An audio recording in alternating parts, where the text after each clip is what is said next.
एकत्र झोपायचो, एकत्र जेवायचो, म्हणजे गेम प्लॅन बी करायचो. तर ते खूप मी मिस करतोय आणि खूपच आठवण येते आता. म्हणजे तुमच्यामध्ये रक्षाबंधन, भाऊबीज वगैरे सगळं साजरं होणार आहे का? सिंपथी घेतो म्हणजे गरिबीचं असू दे वगैरे असं सिंपथी घेतो, तर त्यांना तुला काय उत्तर द्यायचंय? माझी मान दुखली दबली, मी चक्कर येऊन पडू शकतो. झटका बसला, मला बिग बॉस 3 महिने काढायचे, त्याच्यामुळं मानाला पकडणे, समजा वजन खाली लोंबलं माझं, तर मला चिडू मी, म्हणून मी त्याला ओरडलो. तुझा लहान आहे प्रभू, कमजोर आहे, कुठं गेम समजत नाही त्याला, आणि तरी पण तो आतमध्ये आहे आणि आम्ही बाहेर येऊन इंटरव्ह्यू देतो. तर हे त्यांना समजत नव्हतं. पण जेव्हा विशालने तुला उचललं होतं तेव्हा तुला राग आला होता, आणि नंतर मग बऱ्याचदा तुला राकेश वगैरे उचलताना दिसले तर तुला राग नाही आला. आता जवळ आपल्याला काही ट्रिगर होत नाही तर आपण सिंपलच राहणार. आपल्याला ट्रिगर झालं तर मग आपण आवाज चढवणार आहोत ना. बिग बॉसच्या घरात नातं बनवावंच लागते, कारण की विशालवर भरोसा करणं खूपच मुश्किल आहे. नमस्कार, कलाकट्टामध्ये मी भावना शिंदे तुम्हा सगळ्यांचं मनापासून स्वागत करते. बिग बॉस मराठीच्या घरातून छोटा डॉन प्रभू बाहेर पडलाय. प्रभू, खूप खूप स्वागत आहे. कसा आहेस? मस्त आहे आणि खूपच भारी वाटते तुम्हाला भेटून. खूप सकाळपासून किती चहा पियालायस प्रभू? आता तरी 7-8 कप पिलेलो आहे. बापरे. पण आई बाबांना भेटलास, फॅमिली वीक मध्ये तर तू भेटलाच होतास, पण आता तू बाहेर आल्यावर भेटलास, काय बोलले ते? बोलले आम्ही आत्ताच भेटून आलो असून आमच्या मागे तू बाहेर पडला, त्याचं खूपच दुःख झालं आम्हाला. आपलं स्वप्न होतं ट्रॉफी जिंकण्याचं, पण ते अजूनच राहिलं. ते खूप वाईट वाटतं. नक्कीच. पण प्रभू, बरा आहेस का? तू असा फार थकल्यासारखा वाटतोयस. नाही, जरा बाहेर पडल्यामुळे टेन्शन आलेलं आहे. खूपच नाराजगी वाटते की आपण बाहेर नव्हतं पडायला पाहिजे. कोण बाहेर पडायला हवं होतं असं वाटतं? की तू घरात राहायला हवं होतंस, त्या सदस्यांनी बाहेर पडायला हवं होतं असं कोण वाटतं? माझ्या मते मला असं वाटत होतं सागर दादा माझ्या जागेवर पडायला पाहिजे होते बाहेर. अच्छा. पण जेव्हा तू बाहेर पडलास तन्वी खूप रडली. तू किती मिस करतोयस तिला आता, कारण खूप सवय झाली होती तुम्हाला एकमेकांची. हो, तसं तर मी मिस करतोय. आम्ही एकत्र झोपायचो, एकत्र जेवायचो, म्हणजे गेम प्लॅन बी करायचो. तर ते खूप मी मिस करतोय आणि खूपच आठवण येते आता. नक्कीच. पण ते नातं बाहेर सुद्धा तसंच दिसणार आहे आम्हाला, आणि कायमस्वरूपी तुम्ही सोबत राहणार आहात का? म्हणजे तुमच्यामध्ये रक्षाबंधन, भाऊबीज वगैरे सगळं साजरं होणार आहे का? हो, तुम्हाला प्रत्येक दिवशीला आमच्या दोघांचे रील पाहायला भेटन, तसंच नातं पाहायला भेटन. आणि नक्कीच इंस्टाग्रामवर तुम्हाला तर माहितच आहे माझी इंस्टा आयडी, त्याच्यावर नक्कीच तुम्हाला पाहायला भेटन आणि असंच नेहमी आमचं नातं राहणार. नक्कीच. पण प्रभू, अगदी सुरुवातीच्या आठवड्यात मी पहिल्याच दिवसाला जाते की जेव्हा विशालने तुला उचललं होतं तेव्हा तुला राग आला होता, आणि नंतर मग बऱ्याचदा तुला राकेश वगैरे उचलताना दिसले तर तुला राग नाही आला. तर तू माणसं बघून तू ठरवत होतास का की कोणावर रागवायचे, कोणावर नाही रागवायचे, असं काही? नाही, ज्या प्रकारे ज्यांनी आता राकेश दादानी जे जसं की उचललं होतं मला, ते एक मला उचललं होतं. मी साखर सांगत होतो, माझा कॅमेरा हलत नव्हता, म्हणून मला त्यांनी इथं धरून कमराला धरून उचललं. पण त्यांनी डायरेक्ट मानाला धरून उचललं, म्हणून मला राग आला. मी चिडलो, कारण की माझी मान दुखली दबली, मी चक्कर येऊन पडू शकतो. झटका बसला, मला बिग बॉस 3 महिने काढायचे, त्याच्यामुळं मानाला पकडणे, समजा वजन खाली लोंबलं माझं, तर मला चिडू मी, म्हणून मी त्याला ओरडलो. समजून सांगितलं अशी मजाक मस्ती माझ्यासोबत करू नकोस, मला चालणार नाही. नक्कीच. पण जेव्हा तू प्रत्येक आठवड्यात वाचत होतास ना, तर विशालला असं होत होतं की प्रभू कसा वाचतोय, प्रभूने बाहेर पडायला हवं होतं. जेव्हा रुचिता सुद्धा गेली तेव्हाही त्याला असं वाटलं, पण जेव्हा तू काल बाहेर पडलास तेव्हा त्याला असं वाटलं की नाही, रेवाने बाहेर पडायला हवं होतं, प्रभू वाचायला हवा होता. तुला काय वाटतं विशालच्या या सगळ्या बोलण्याबद्दल? तो त्याचा तसाच गेम प्ले असतोय. तो असं व्हायला नव्हतं पाहिजे, तसं व्हायला पाहिजे होतं, तो तसंच करतो. मग त्याच्या तर आता मनासारखं झालं असं. गेला बाबा एकदाचा तरी प्रभू, असं वाटत असं. नक्कीच. पण घरातील ना सगळेच सदस्य जेव्हा बाहेर आले सुरुवातीपासून, तर आम्ही तुझ्याबद्दल त्यांना विचारत होतो. तर बरेच जण असं बोलताना दिसले की प्रभू ना सिंपथी घेतो, म्हणजे गरिबीचं असू दे वगैरे असं सिंपथी घेतो, तर त्यांना तुला काय उत्तर द्यायचंय? आणि असे बऱ्याचदा प्रेक्षक सुद्धा Instagram वरती वगैरे बोलत असतात, ट्रोल करत असतात, त्यांना काही बोलायचंय? त्यांना एवढंच, आता जे बाहेर येऊन सदस्य माझ्याबद्दल जे बोलत होते त्यांना एवढं सिंपती घेतो काय घेतो. कारण की माझ्या भारत त्यांना निगेटिव्ह बोलून प्रेक्षकांना तर सांगायचंच होतं की ह्यो सिंपती घेतो, याला वोट आलेच नाही पाहिजे आणि लवकरात लवकर हे घराबाहेर निघाला पाहिजे. आणि त्याच्या आधी आम्हीच घराबाहेर येतो हे त्यांना समजलंच नाही ना. प्रभू त्यांना असं वाटत होतं प्रभूचा लहान आहे, प्रभू कमजोर आहे, कुठं गेम समजत नाही त्याला. आणि तरी पण तो आतमध्ये आहे आणि आम्ही बाहेर येऊन इंटरव्ह्यू देतो. तर हे त्यांना समजत नव्हतं. पण माझा गेम प्रेक्षकाला आवडत होता म्हणून तर मी वाचत होतो. नक्कीच. पण असेही बोलताना दिसले बरेच सदस्य की प्रभू वेळेनुसार लहान वागतो आणि मोठा वागतो. वेळ असेल तेव्हा तो ठरवतो की आता मी लहान आहे, वेळ असेल तर ठरवतो मी मोठा आहे. मी तसं काहीच करत नाही. मी माझ्या मतानं जर पुढचं माझ्यासोबत जर चांगलं राहिलं तर मी त्याच्यासोबत चांगला. पुढचं जर माझ्यावर आवाज चढवतोय तर मग मी शांत का बसू? मला पण आवाज चढवावाच लागल. तर मग याच्यात छोटं मोठं काय याच्यात?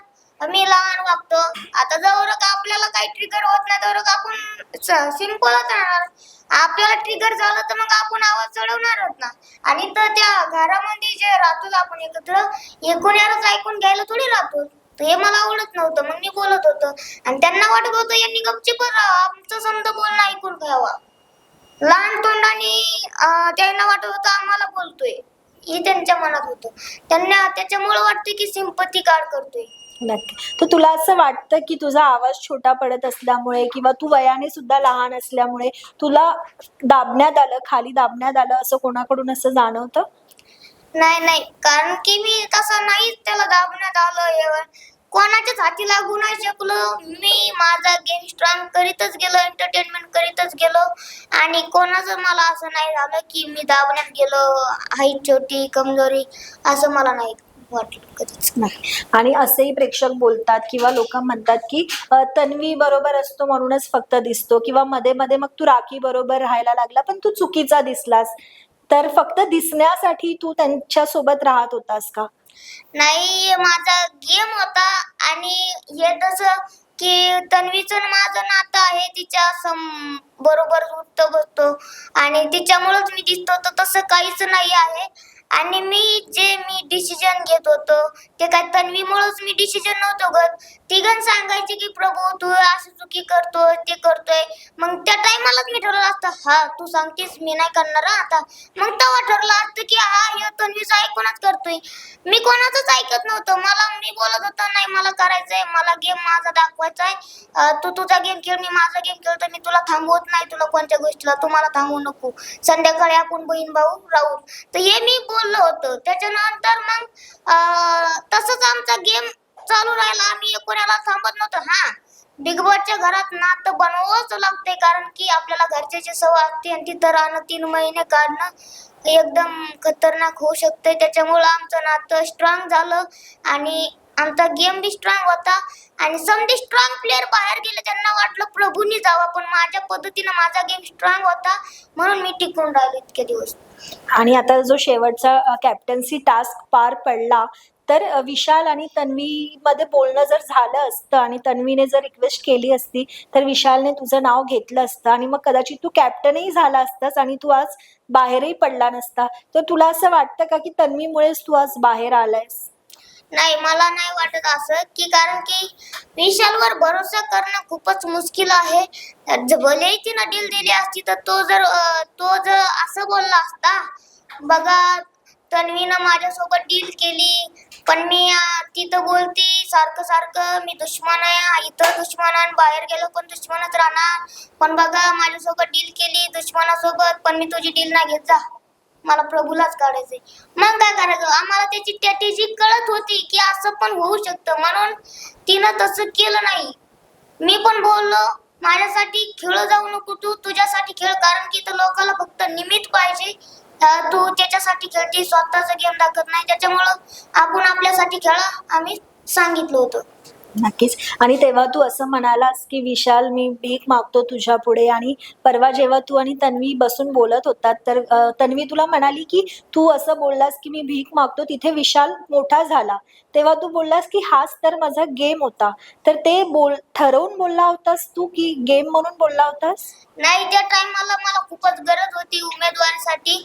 आणि त्या टायमाला मी त्याच्यासोबत डील केली की तू माझ्या हातात मिरची नाही आली तर मी तुला नाही काढणार शेवटपर्यंत, आपण शेवटपर्यंत सोबत खेळू.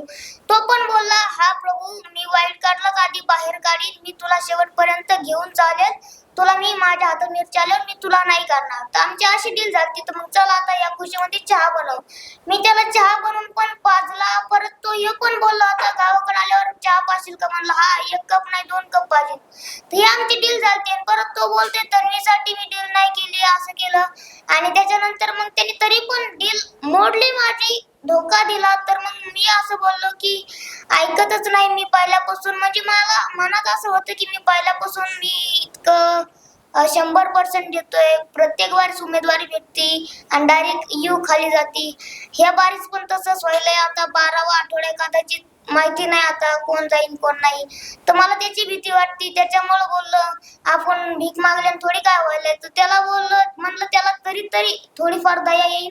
त्यामुळे मी त्याला बोललो, यार ईशाल दादा तुपल्या पुढे भीक मागतो, प्लीज माझी उमेदवारी काढू नको. पण त्याला थोडीसं पण काही वाटलं नाही आणि त्याने घेतली माझी उमेदवारी काढून. नक्कीच. पण प्रभू, घरात ना बऱ्याचदा असं बोलताना तू दिसलास, स्पेशली तू बोलताना दिसलास की काटा स्टेजवर असणार आहे, काटा फिनालेमध्ये असणार आहे, शेवटपर्यंत बोलताना दिसला. ते स्वप्न अपूर्ण राहिलं आणि टोळीतले आता काही मेंबर असतील, आता काही काटातले मेंबर असतील, तुला वाईट वाटतंय? हो, खूप वाईट वाटतंय की आपले स्वप्न जे बघतो ते कधीच पूर्ण होत नाहीत, असं तरी मला आता जाणवायला लागलंय. पण हा, जे बिग बॉस शो मध्ये मी गेलतो ते मला माहिती पण नव्हतं आणि तो मला शो भेटला, नाव भेटलं इतकं मोठं, तर मला खूप भारी वाटतं. आता पुढे प्रभू काय करणार आहे? आणि निघताना सागर दादा विचारताना दिसले की तू काय करणार आहे, अभ्यास करणार आहेस की नाही? हो, मी शाळा शिकणार आहे. कारण की टास्कच्या टायमाला करायचो, लेटर यायचे किंवा कुठलं पत्र यायचं तर मला वाचायला जमत नव्हतं. त्यामुळं मला आता शाळा शिकायचं हे व्हायलंय इच्छा. तर सागर दादा बोलले शाळा शिकणार, तर मी बोललो हो नक्की शिकणार 12वी पर्यंत. वा, नक्कीच. तर थँक्यू सो मच प्रभू, आणि या पुढील वाटचालीसाठी तुला खूप खूप शुभेच्छा. असंच छान छान काम करत राहा. थँक्यू. थँक्यू.